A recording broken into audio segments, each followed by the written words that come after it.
So while we're waiting for that, I'd like to introduce Dr. Matt Lampitt, who's going to take us to a very different place, I think, aren't you? Or are you? So, sorry, let's just get this. Matt is a postdoctoral research associate at the University of Bristol, working on a project called Mapping the March. And I think you're going to be talking to us about the different imaginings, yes, of the Welsh Marches. The imagining landscapes in medieval, is that Ludlow or should it be Ludlow? So very, very local. So I'll leave you in Matt's capable hands.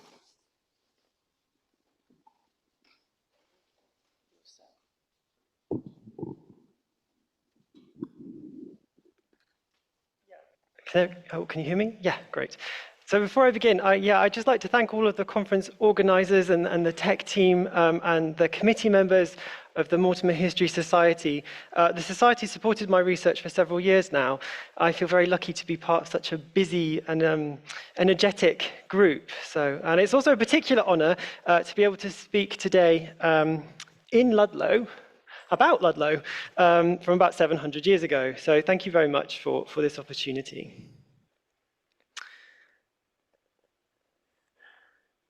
Throughout this paper, I'm going to read the original quotations, but you've always got a translation underneath to follow.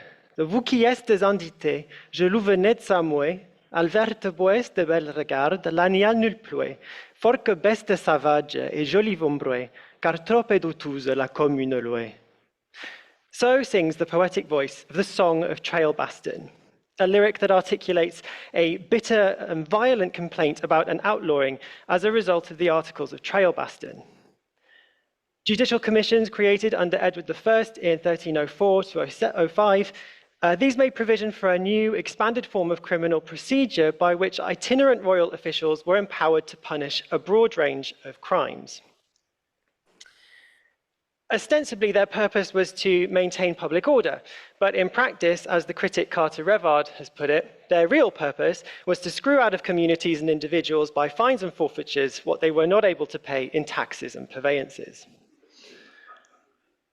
In the lyric, the speaker's anger is directed at four named justices, Martin, Noville, Spigurnal, and Belflor, which allows for quite specific localization and dating of this lyric. The justices were assigned to the southwestern region, including Herefordshire and Shropshire, from April 1305 to February 1307. A number of critics have considered the morally dubious nature of the Trailbaston outlaw, as well as his powerlessness really to effect any meaningful change or retribution. Either way, in formulating his complaint, the speaker makes much of his forest setting. So named by the speaker as Bel Regard, a sort of fair view, this forest has been considered by critics as a version of the greenwood trope. So, for example, pour se m'étendre entre bois sur le joli embroué, là n'y a fausseté ne nul malolé. En le bois de belle regarde où vole le jet, et chante rossignol, tous jours sans délai. And this woodland world exists kind of within, but also without human affairs. Although summoned up as a foil to corrupt human society, there is a sense whereby this jay would fly, that nightingale would sing, regardless of the speaker's presence in the forest. That the wild beast, the beste sauvage, cares little for the speaker's political plight. There's no falseness or bad law in the forest because not because all the animals and trees are essentially honest or lawful, but because those categories just don't apply to them. So Bel Regard might provide the speaker with a refuge from human evil, but it also exists beyond or outside both of those categories. In another sense, though, this world is intimately bound up with the poet's political struggle. For example, in the song's final quatrain. Cette rime fust faite al boes de soutsan l'horaire, la chante merle, rossignol et air l'espervère. Escrite estuet en parchemin pour tout moutre membrer, et gite en autre chemin que le douce de trover. For the critic, Stuart Kane, this final stanza describes an exchange without an agent, a voice without a face, language erupting from the trees, an emanation from landscape. The forest has remained strangely an unpersonified speaker. On the sort of other end of the spectrum, for the critic Marshbridge Frenzer, the greenwood is enlisted by the speaker in order for its pleasant associations to speak on his behalf. So as a kind of trope that summons up righteous rebellion, as you find in later Robin Hood narratives, the greenwood works to conceal the outlaw's lack of agency as well as his immorality. For me, for what it's worth, I think that both moves are kind of operative here. The outlaw is not fully displaced by the forest, nor is the forest simply a stand-in, even a deceptive one, for the outlaw that it harbors. Rather, the song entangles greenwood and outlaw, human and non-human, blurring the two, but never fully eclipsing either one. So, for example, when he imagines what his former neighbors must think of him, the poet ventriloquizes their gossip. He says, he imagines them saying, "Que or voi vivre comme porc me rasta vie." Should he want to live now, let him live like a pig. That speaker then imagines that in the eyes of his one-time friends, he's become that wild beast, that bête de sauvage we saw earlier, and to which he earlier referred, eking out his existence as a pig. Similarly, if we return to the final stanza, we see that the song, the rime, is allied with the singing of the blackbird and nightingale, as if the very birds themselves were twittering the outlaw's plaint. Even the flight of the sparrowhawk recalls that of the bill, which is thrown, gite, onto the highway. This is a common way in which outlaws pleaded innocence and registered their complaints. Even the reference to parchment as the material means of committing the complaint to written text draws attention to the animal skins that are literally carrying the message, both the parchment in the poem and that of the manuscript in which the poem survives. It is, in other words, as if the environment is imagined as colluding in the production and dissemination of the text. In this song, the human is reconceptualized through its entanglements with non-human environments, bodies, skins, and sounds. And that reconfiguration cooperates in the text polemical rhetoric. As this politicized ecology of animals, plants, images, and technologies works to articulate and memorialize the poet's message of protest, por muito remembrar, to be well remembered. So here we have the political plaint of a beast-like outlaw written beneath the trees on an animal skin, thrown to the winds like a sparrowhawk, and sung as if by the very birds themselves. As I've mentioned, this lyric was probably composed in Herefordshire or Shropshire in around 1305 to 07. Just under 40 years later, the text was copied into a manuscript that would come to be known as London, British Library, Harley 2253. It's a cracking name.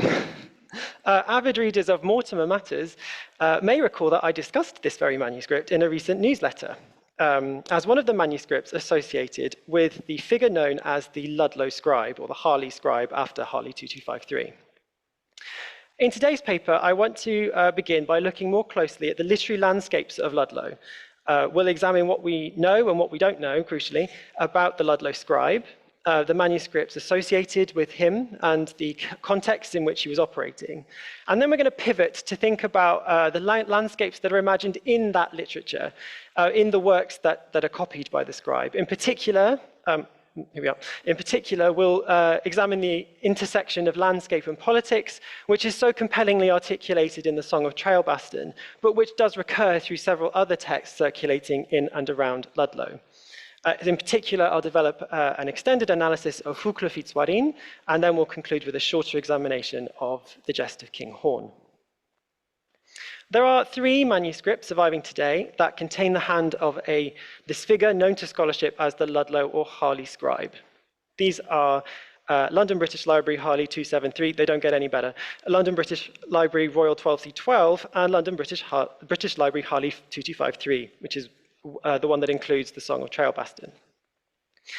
In truly groundbreaking paleographic research published in the year 2000, Carter Revard identified this same scribe's hand in 41 legal documents, dating from December 1314 to April 1349. Most of them were drawn up at Ludlow, Ludford, or Overton. Those documents are helpfully dated, so through careful paleographic cross-referencing with those, Revard was able to date the scribe's work in each of these literary manuscripts with unusual precision, paving the way for further research. The three manuscripts containing the Ludlow scribe's works offer invaluable glimpses into a flourishing multilingual literary culture in and around Ludlow. Unfortunately, I can't show you lots of really lovely photos of these manuscripts because all of the digitizations are still unavailable following the cyber attack on the British Library last year. But I have scoured the internet for at least one folio from each of them to show you today. So we'll start with Harley 273. I'm sorry it's so blurry, which is a compilation of religious and secular texts, mainly in French, the kind that's often referred to as Anglo-Norman, but I personally prefer the term Insular French. If you want, you can ask me why later. There are also a number of Latin items and a few later editions in English. Barring a couple of later editions, the Ludlow scribe's hand in this manuscript dates to around 1314 to 15. Harley 273 is predominantly the work of a different scribe, actually, Harley 273 scribe A. When it comes to naming anonymous scribes, medievalists aren't very imaginative. Various aspects of the manuscript suggest that our Ludlow scribe may, at this point, quite an early point in his career, have been operating in a formal scriptorium or school or site of clerkly service, possibly as the tutee of the main scribe, scribe A. Royal 12C12 is another compilation of texts that were acquired, copied, and compiled between 1316 and around 1340. The manuscript might have been assembled over quite a long period, perhaps as long as 24 years. It seems that the Ludlow scribe inherited certain booklets or quires whose blank spaces he then filled in, and alongside which he would compile booklets of his own work. Linguistically, the contents of Royal 12C12 are mainly divided between Latin and Insular French, with a few items in English. For our purposes today, one of the most significant items in Royal 12C12 is Fouke le Fitz Waryn, which we'll return to later. And the final manuscript connected to the Ludlow scribe is Harley 2253. The manuscript's contents are collectively known as the Harley lyrics. You may have heard of those before. They number 116 items in total. They include prose and verse in Insular French, Middle English, and Latin. The title lyrics is a little bit misleading because the manuscript actually includes a wide variety of texts that scholars might classify as romance, fabliaux, kind of bawdy narratives, some of them quite explicit narratives, love and political lyric, praise and debate poetry, conduct literature, medical texts. There are some paint recipes in there, biblical apocrypha, and hagiography, so the lives of saints. Harley 2253 contains the work of 4 different scribes. Again, the Ludlow scribe seems to have built his manuscripts around independent, acquired booklets copied by another slightly earlier scribe, Harley 2253 scribe A. And his work forms the beginning of the manuscript. According to Revard, the Ludlow scribe's hand in Harley 2253 postdates 1329, but much of it closely resembles the holographs of 1340, but the scribe didn't change his manner drastically between 1331 and 1340, so it's not easy to assign a more precise dating to particular pages. But narrowing it down to 9 years is already quite a feat, I would say.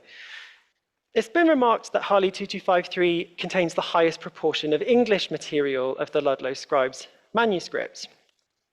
This is true, but English still only accounts for about 25% of the material in the codex as a whole.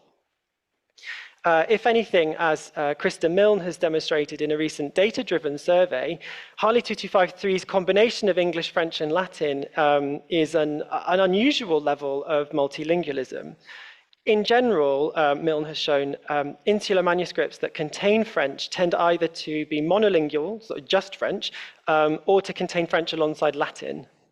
These kind of trilingual manuscripts do seem, however, to have clustered in the regions of the Welsh Marches and West Midlands. In particular, Harley 2253 is often compared to Oxford Bodleian Library Digby 86. another trilingual household book, slightly earlier, probably assembled sometime between 1271 to 83 in southwest Worcestershire, perhaps by one Richard de Grimhill. Sharing certain texts with Harley 2253, but not directly related, these two manuscripts, along with several others, have been taken to represent what Marilyn Corrie has called a localized literary culture that flourished in the southwest Midlands of England in the early 13th and early 14th centuries. Based on the manuscript evidence, then, it's supposed that the Ludlow scribe was born in the 1290s, with his scribal career beginning in the early 1310s. M.L. Samuels demonstrated that linguistic and orthographic practices place his origins in or around Leinster. It's generally supposed that the scribe died during the Black Death epidemic, soon after April 1349, which is when when he created the last known legal document in his hand. Several questions remain. Who was the Ludlow scribe? How and where did he acquire his various sources and exemplars? For whom was he doing all of this? Definite answers are almost impossible to provide, but scholarship has shed some useful light on this scribe and on his manuscript. Think about patronage to begin with. Various candidates have been proposed as possible patrons of the Ludlow scribe. The surviving legal documents indicate that he worked as a legal scrivener in the Ludlow-Richards Castle region, possibly while serving as a parish or household chaplain or tutor in the service of a gentry household. Candidate households include the Ludlows of Stokesay Castle and the Cheneys of Cheney Longville. Both families were, to quote Revard, closely connected with the wool trade, had county magnate status, and numbered courtiers and fighting knights at Crécy and Poitiers, as well as parsons and merchants among their members. Another candidate family come from the cadet branches of the baronial Mortimer, there we go, and Talbot families of Richard's Castle, who, quote, included courtiers, men and women whose spouses had royal blood, and two canons of Hereford Cathedral who were familiar with the papal court. One particular connection that's favoured by some critics is Joan Mortimer Talbot, who died in 1341, Lady of Richard's Castle. Revard even ventures an identification of the scribe as Thomas or Richard de Bilberry, who were both parish chaplains at Richard's Castle. But scholars have also explored approaches to this question of patronage and audience in ways that attend to the potential for plurality. So Jason O'Rourke, for instance, has suggested that the Ludlow scribe could be understood as catering to the demands of a local network of literati, with some of the scribe's booklets, such as those of Royal 12C12, perhaps circulating in multiple households prior to being compiled in one book. Similarly, in her reading of Harley 2253 as a, quote, document created very much with oral performance as a highlighted purpose, Susanna Fine reinforces the notion of a local network of patron audiences to whom the scribe may have catered as a kind of master of entertainment, perhaps traveling around different households. And most recently, in a wonderful new book on the slide there, Daniel Burkholz has compellingly argued for what he calls Harley 2253's double community affiliation, a model whereby many of the exemplars and source texts copied by the scribe would have been procured for him through links, whether his own or those of other patrons, to ecclesiastical networks centering on Hereford Cathedral. Although direct lines of influence are pretty much impossible to trace, scholars have usefully situated the Ludlow scribe's activities within wider insular and European contexts. So Rory G. Critton, for instance, has recently emphasized that several of the Latin and French items in Harley 2253 were what he calls pan-European hits, affording the Ludlow scribe's readers access to the latest continental trends. Critton points to the Latin prose allegory, All the World's a Chessboard, to the continental tradition from which derived the teachings of St. Louis to his son Philip, and to at least 6 other items with continental analogues. You can see some of them on the slide there. Other items look eastwards to Levantine geographies, such as Articles 38 and 36, 39, which are sorts of travel guides for pilgrims to the Holy Land. And there's room for speculation on parallels with, if not influences from and on Welsh context too. The suggestion that the Harley lyrics reflect an English language engagement with Welsh poetic models, with Cynghangedd in particular, remains contested, but Welsh-English contact is perhaps indicated by certain loanwords from Welsh, otherwise unattested in English, as well as by oblique references to Welsh personal names and legendary figures. From a literary perspective equally, certain items copied by our scribe show his Ludlow milieu to be in sync, at least, with Welsh literary circles. So for example, the prayer Anima Christi Sanctifica Me was also translated into Welsh several times and formed the basis for Dafydd ap Gwilym's Englynion yr Anima Christi. The figure of Fouke, who we'll get to in a moment, is another point of homology. He's referred to in eulogistic verse in praise poems by poets such as Dafydd ap Gwilym, Iolo Goch, Gitor Glyn, and Tudur Aled. These references don't necessarily prove direct knowledge of the narrative that the Ludlow scribe copies, but they do suggest that for several centuries, the figure of Fouke formed part of the wider multilingual cultural fabric of the Marches. And in a moment, we will see why. These parallels don't necessarily provide evidence of the Ludlow scribe's own direct contact with cultures and practices beyond his sort of more local environment. But the absence of biographical details for the Ludlow scribe both forecloses and invites speculation. So could he, for instance, as has been suggested, could he have acquired the booklets of Harley 2253 Scribe A while studying in Oxford for his career as a legal scrivener and chaplain? There's evidence that at least one of his scribal colleagues spent time in Mortimer Land in Ireland. Could our Ludlow scribe have made similar westward journeys? The possibility has also been noted of Italian influence on aspects of his handwriting. Could he even, as one critic has speculated, could he have picked up writing trends from Italian jurists in Avignon? Such questions may sadly be unanswerable. What is clear, though, is that the Ludlow scribe's activities shed valuable light on a flourishing multilingual literary culture whose connections were wide-ranging and far-reaching and quite up-to-date. Recent research then paints the dynamic picture of a chaplain clerk in contact with his local networks of scribes, patrons, and audiences, and who thereby had access to their own connections, be they personal or professional, aristocratic, ecclesiastic, or mercantile. This point implies, moreover, that the texts that were being procured, copied, and circulated reflect the interests not just of one lone household or of one lone scribe, but potentially of a much wider community of patrons and audiences. And this point is particularly significant in terms of the political lyrics copied by the scribe. Much has been written about these items and about the ways in which they respond to and comment on recent political events. And often they reflect a kind of more regional resistance to central government policies. Imagine. The Song of Trailbaston can firmly be placed in this category. New Trailbaston commissions issued under Edward III in 1340 to 41 meant that the Ludlow scribe would have viewed that lyric from 40 years earlier as very timely indeed when he copied it out.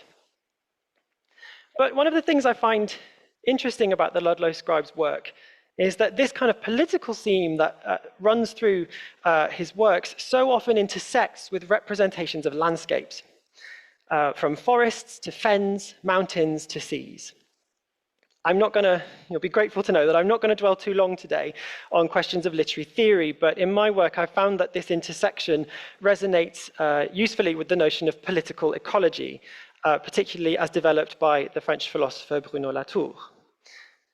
But what this essentially means is that I'm interested in how these texts explore the agency and the capacities of beings beyond the human, and how these beings act in politicized ways. So as we saw in the Song of Trailbaston, the animals and environments of the greenwood aren't just this inert backdrop to a human political drama. Rather, the human protagonist is much more complexly entangled with the non-human actors of the greenwood, which cooperate in articulating his political protest, perhaps to such an extent that the poem troubles any binary distinction of human and non-human in the first place. He does, after all, figure himself as a pig. I'm now going to explore this dynamic in greater depth through a reading of the much longer Romance text, Fouke le Fitz Waryn. Now, as I mentioned earlier, Fouke was copied by the Ludlow scribe in the manuscript known today as Royal 12c12. It's often categorized somewhat anachronistically as an ancestral or legalistic romance. It's an insular French prose narrative concerning the history of the Fitz Waryn dynasty of the Shropshire March up to the death of Fouke III. As a side note, when referring to the historical person, I will try to use the anglicised form Fouke Fitz Waryn, and when referring to the protagonist of the text, I'll try to use the French Fouke Fitz Waryn. The narrative opens with an account of the establishment of the Marches following the Norman conquest. This section features a prophecy from the corpse of the possessed giant Gog-Magog, narrates the founding of Ludlow, and sets out the Fitz Waryn claim to Whittington. It narrates the family's conflict with Walter de Lacy and the loss of Whittington to the Welsh prince Iarfar Droendwn, or Iorwerth Droendwn. The larger part of the narrative, though, revolves around Fouque's period as an outlaw from April 1201 to November 1203, after his claim to Whittington is overlooked by King John, partly because the king is bribed by Fouque's rival, Maurice Fitzroger de Powys, and partly, according to the romance at least, out of resentment harboured since a childhood fight during a game of chess. The competing claims to Whittington and Fouque's period of outlawry are substantiated in the historical record, though, as you'll see, this text delights in entangling history and romance, fiction. The outlawry episodes feature various skirmishes and journeys and close shaves. It includes diplomatic missions at the courts of Welsh leaders, a bloody encounter with a copycat Fouque up in the Scottish borders, a sojourn at the court of the King of France, a brush with a pirate-like band in Scandinavia, a battle with a dragon in Iberia, an interlude in North Africa, and various adventures in the forests of Britain. And the map here of locations that are visited by Fouque during his outlawry should give some idea of the geographic scope of this text. And ultimately, the narrative concludes with the restoration of Fouque's lands, a prophecy attributed to Merlin, and the death of Fouque at Whittington, after having spent 7 years blind in penance for his sins. A bit of textual history. Today, the only surviving copy of Fouque is the one in Royal 12c12. That's the only copy we have. In that manuscript, it was copied during 2 different periods. The first section, as you can see there, up to folio 53, line 28, is indicative of the scribe's hand from around 1325 to 27. The second section dates to 1333 to 35. The text is a reworking in prose of a now lost octosyllabic verse romance in insular French. It's generally accepted that the Ludlow scribe himself turned the poem into a prose narrative. To the original poem, critics have assigned various dates in the second half of the 13th century, usually clustering in around the 1260s. There has been some debate over the exact origin of the verse original, with some scholars opting for its composition by a poet based in Ludlow, others locating the author further north in the Shropshire March. It's not known when the verse original was lost, but in around 1540, the antiquarian John Leland seems to have had access to it, or to some version of it, when he wrote a synopsis, and this is the first image there, of things excerpted out of an Old English book in rhyme of the jests of Waryn and his sons. This Old English book also does not survive. It seems to have been a translation into a literative English verse, probably produced in the late 14th century, and again probably in the Shropshire region. Already by the time it was in Leland's hand, that English book, this is the second image, lacked a quire or two towards the end of the narrative.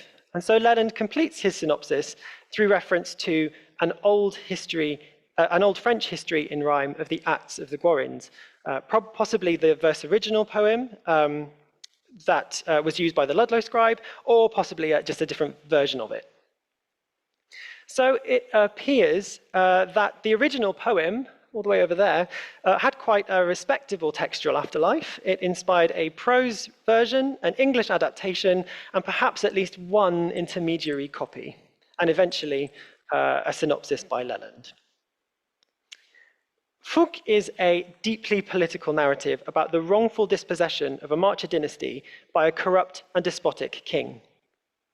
And this political resonance echoes through each moment of the text's production and reproductions. The critic Ralph Hanna notes that these coincide tellingly with moments of conflict between the English crown and the nobility. So the original poem was, quote, written just around the time of the Barons' War with Henry III. The 1320s prose version was, quote, undertaken in the midst of the tyranny of Edward II. And the composition of the alliterative English translation of the 1380s is contemporaneous with the struggle between Richard II and the Lords Appellant.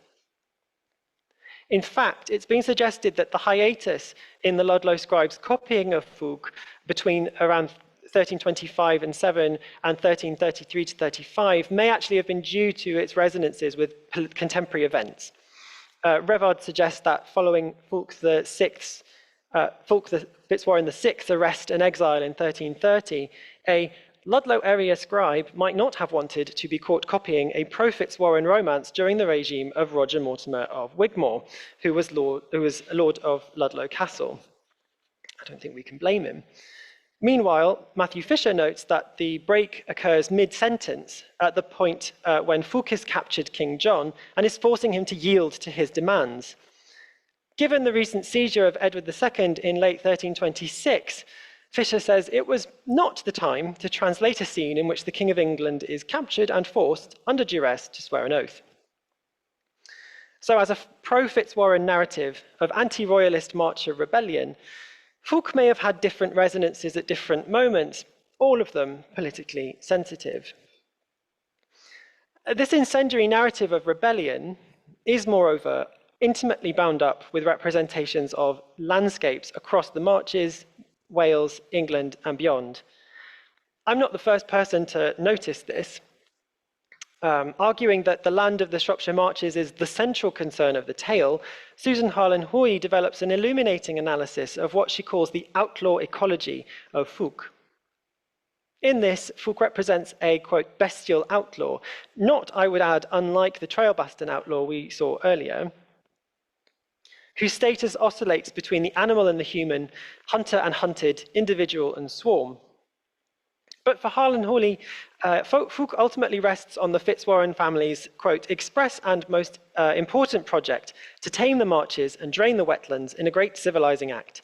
The men of the family may tend toward outlawry, but after repeated generational struggle, their homestead becomes emphatically dry and flat. The outlawed swarm moves into the greenwood. I find Harlan-Hoy's reading very compelling in many respects, but where her approach is to situate Fouke in the kind of grand sweep of outlaw literature, I'm less inclined to take such a teleological view. So rather than progressing from wetland to greenwood, I find that Fouke enlists both of those landscapes, and actually more besides, in the elaboration of its political outlaw ecologies. So for instance, it is to the mountainous defiles of Wales that Fouque's first wife, Maud de Course, turns to give birth to their third child. So she's harried by the lecherous King John and flees to a church in order to give birth to Hawise, her first child. Pregnant with their second child, Joanne, Maud is spied upon by the king's agents while living in Ulberbury, so removes to Shrewsbury, where she gives birth. And here too she is spied on, but she's too heavy with child to travel any further. And so the premature Fouque IV is born sur une montagne de Galles, et fut baptisé en une ruisselle que vient de la fontaine des Pucelles. Admittedly, the mountain is far removed from an idealized greenwood, but it too provides strategic refuge from John's prying eyes. Mother and child are then carried down to a grange whose name embeds it in the Welsh landscape. It's called Carreganant, meaning stone of the stream. In a sense, then, precisely because it's not romanticized, the mountainous birthplace of the baby Fouke IV is, if anything, fitting insofar as it recalls his family's enmeshments in Welsh and Marcher landscapes, with all their perils and opportunities. And a good example of one such perilous opportunity occurs at the Battle of the Ford of Gymel, the Gue Gymel. At this point in the narrative, Fouke has entered into open rebellion against King John. He's brokered peace between Llywelyn ab Iorwerth and Gwenwyn ab Owain Cyfeiliog, and having recruited them to his cause, Fouke and his Welsh allies assemble their troops at Bala Castle and set up an ambush for the king's men here at the Gue Gymel, the Ford of Gymel. We can maybe discuss later where that is. Crucially, it's Fouque's familiarity with the terrain which gives him a strategic advantage. So we're told, Fouque fut assez sage de guerre et connuste bien tous les passages par où le roi Johan conveniste passer. Et le passage fut mousse d'escarres, enclos de bois et marais, ici qu'il ne pouvait passer sinon le haut chemin, et le passage est appelé le Gue Gymel. So this passage vividly conjures up the narrow defiles and treacherous passages of the Welsh landscape that earlier English chroniclers, such as Henry of Huntingdon, so bitterly lamented. We might take, for example, his account of in the Historia Anglorum of the events of William II's 1097 campaign in Wales, where he describes the death of the king's men in the narrow defiles of those regions, the Angustiis Locorum, ascribing the king's defeat not, crucially, to the superiority of the Welsh warriors, but to the Situating, the nature of the terrain. Fouque and his ally, Gwenwyn, proceed to exploit the strategic benefits of this enclave to their maximum potential. They extend the marsh by digging a ditch, long, deep, and wide, long, profond et laid, which they fill with water, ici que nul pouvait passer, que pour le marais, que pour la fosse, such that no one could pass, what with the marsh and the ditch. Then they build a fortified palisade, un palistro bien bataillé, overlooking the ditch, and clear a secret pathway, un privé chemin, by which they can move across the ford.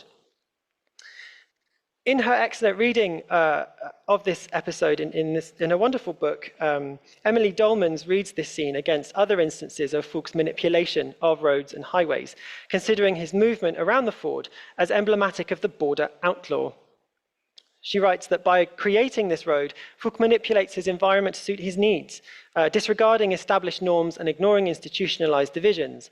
The tactical use of this unofficial alternative route escapes the gaze of the king, and the space is used in a transgressive manner that serves to undermine John's authority and control. Fouque's disregard for the division typifies his daily movement between England and Wales.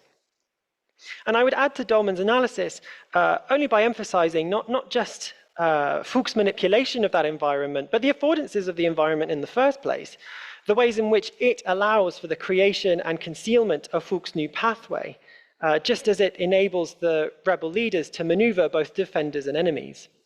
True, the trap requires the input of humans who dig and flood the ditch, but it's precisely in this way that the Gue Gymel testifies to wider political ecologies of the text, bringing into collaboration humans and technologies, marshes, trees, soil, water. And so the text imagines a politicized collusion between outlaw and landscape in ways that rely upon an array of non-human actors. It is true, though, that much of the narrative revolves around the woodland into which the outlaw Fouque is driven. He and his band navigate the land from forest to forest, from Babin's Wood, the forest of Breydon, the forest of Kent, Windsor Forest, and the New Forest.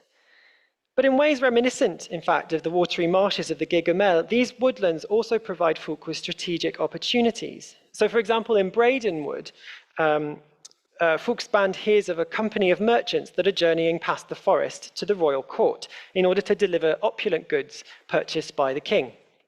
They're delivering les plus riches draps, pelures, espèces et gants pour le corps, le wé et la reine. Fouque and his band attack the guards, then proceed to politely mug the merchants.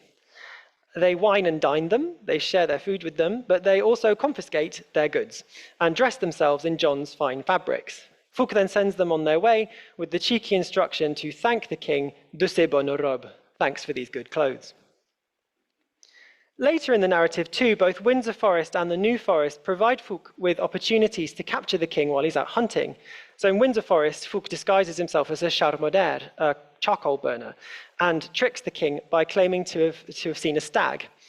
He leads the king with only 3 of his knights away from the royal company and into a forest thicket, from which the outlaw company spring in ambush. They capture the king, who, terrified, promises to reinstate their lands. When the king reneges on his promise, he orders Sir James of Normandy to attack Fouke and his band in the hunting ground. This retaliation occasions another woodland trick. So Fouke defeats James, swaps armor with him, and delivers James, addressed as Fouke, up to the king, who gives James his own horse, as in Fouke, his own horse, the better to pursue the other outlaws.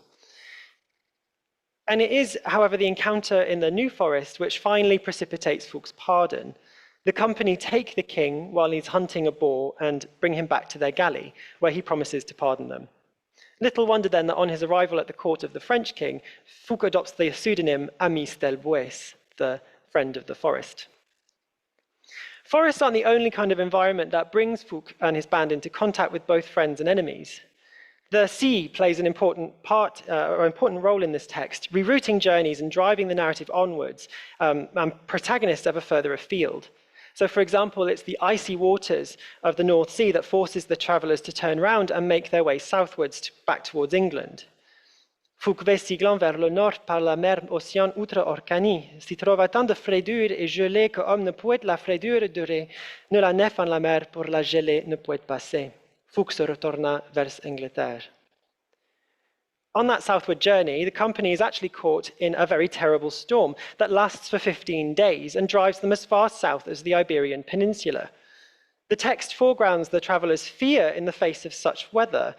Tres tous qui doit pour la tempête mourir et y créer dévoutement à Dieu et à Saint Clément qui le dérivera del torment. They don't even ask for their lives to be saved from the storm, just for their torment to be ended. And later, after the band have fled from England, after another adventure, we find them aboard. Later, we find them aboard a ship anchored to a rock on the shores of Beteloa, which no one particularly knows where this is, but it's described as an island off the coast of Spain. On the 6th day, when Fouque is sleeping alone on the ship, the sea whips itself into a storm that carries him away from his companions.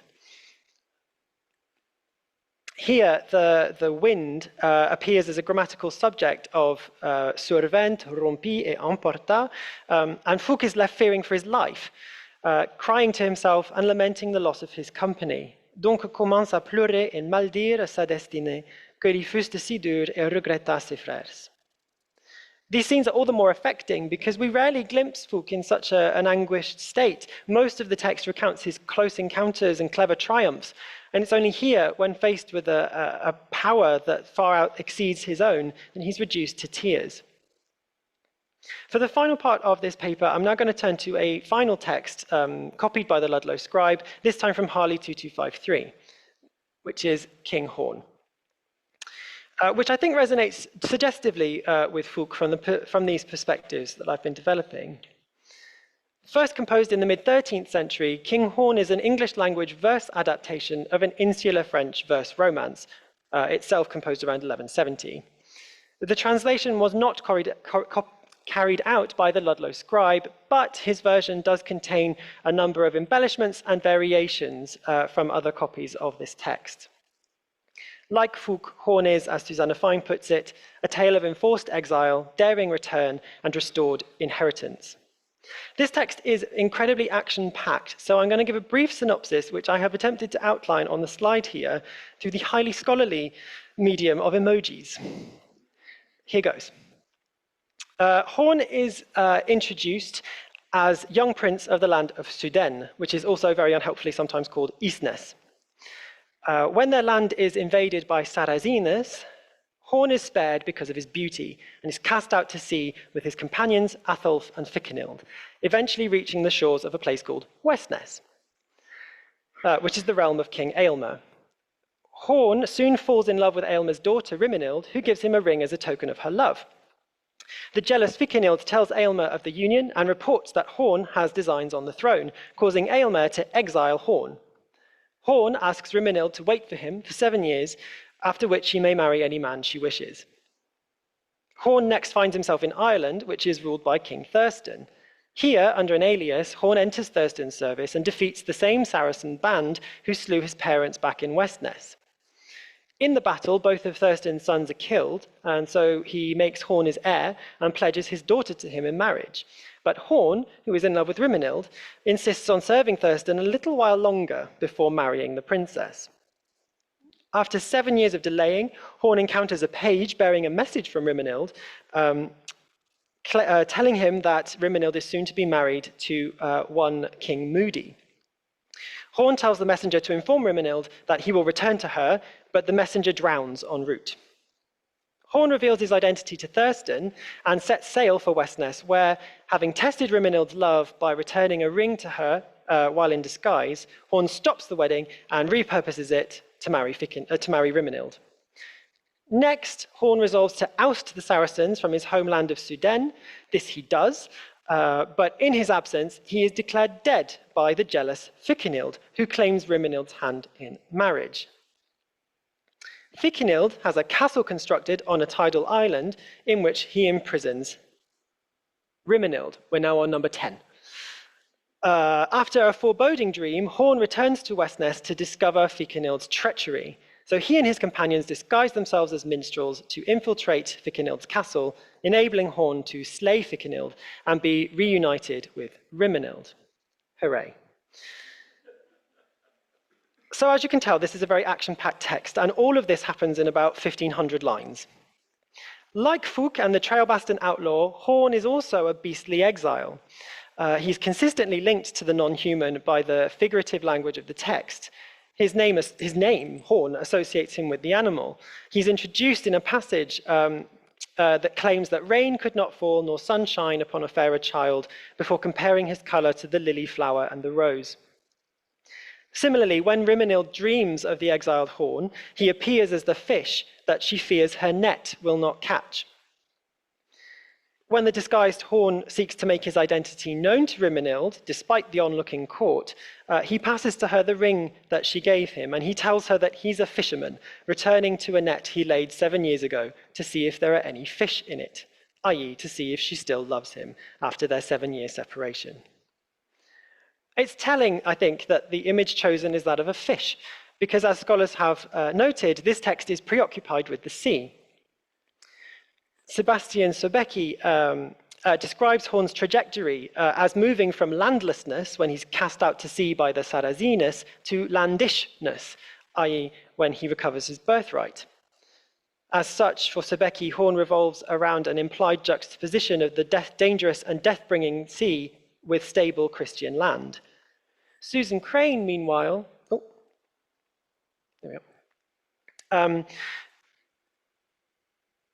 notes Horn's affinity with the sea, which he manipulates with ease. So she writes, "The sea's power, to which the pagans originally confer the execution of Horn and his followers, dominates all but Horn himself.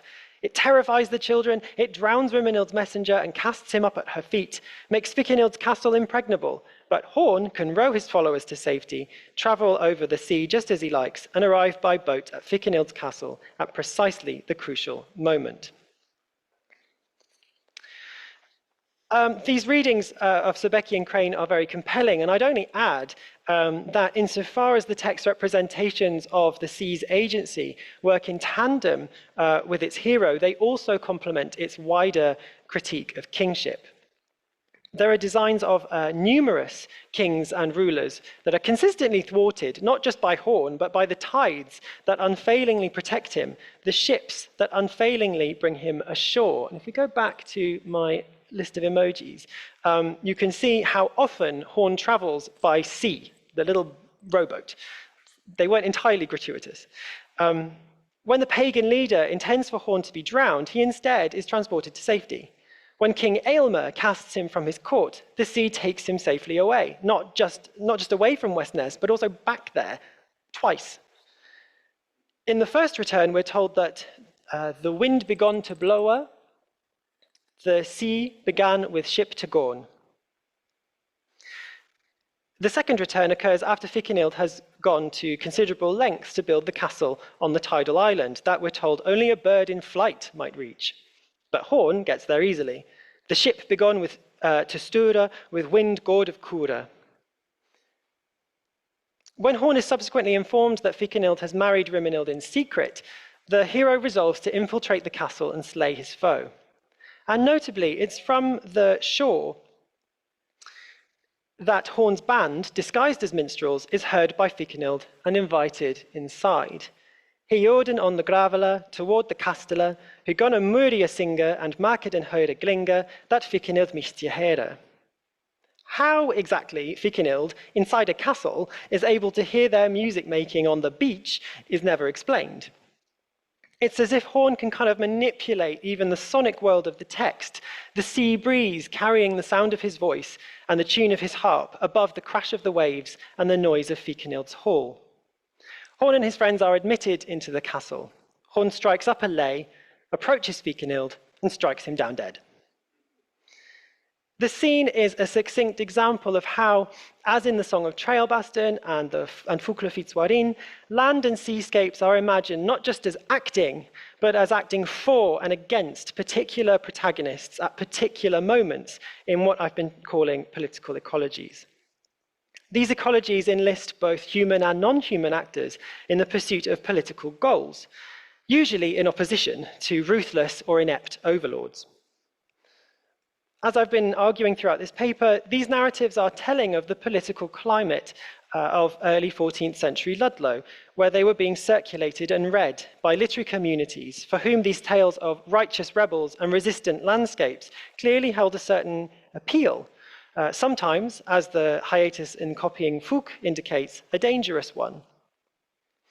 These networks of resistance of these beastly outlaws and exiles are never restricted to the human. They're formed and reformed by a multiplicity of actants, from mountain passes to marshy fords, from the sea to the greenwood to the parchment page itself. Thank you very much for listening. I look forward to hearing your questions. And if you'd like to learn more about the Ludlow scribe and certain other Marcher literary works, do keep an eye out for my book, which should be coming out with Oxford University Press in January 2025. And also do follow the activities of the Mapping the March project. We're quite active on social media, Mapping the March on Twitter, and we also have a mailing list that you can sign up to.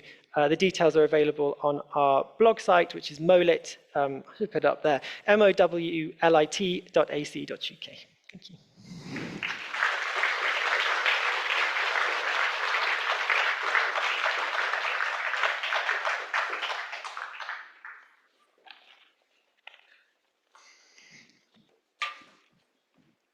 Okay. Thank you, Matt. That was a different aspect of the landscape of the Welsh Marches. So we'll be going for our tea shortly, but in the meantime, does anybody have any questions for Matt?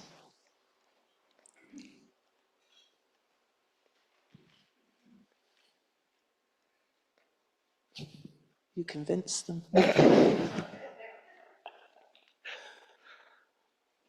Anybody?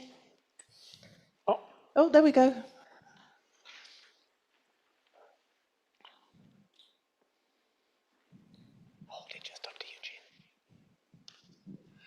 What literary traditions do you think lie behind this? Because we have these romances with very plain political content, and yet there seem to be reminiscences of all sorts of things, starting perhaps even with the Odyssey, in whatever form that might have come through in transition. But there seem to be reminiscences of a number of previous types of tradition, and I wonder what comment you might have on the influences and traditions that might lie behind these extraordinary pieces. Yeah, I think the problem is that because it's so difficult to prove any kind of direct line, that we're sort of bound in the realm of speculation. You're absolutely right. You do think of the Odyssey when you think of these trips and things like that. But it's really difficult to know whether where they're getting that material from, and it's even harder to prove anything. I think what is instructive, though, is looking at the context that we do know about, which is where these things are being produced and being reproduced, actually, not just where their origins lie, which is sometimes quite kind of nebulous. So that's kind of where I have focused my work. But yeah, you're right that there's clearly this kind of stock of tradition that's incredibly long-standing. It's just really difficult to kind of marry the two in any kind of demonstrable way. Yeah.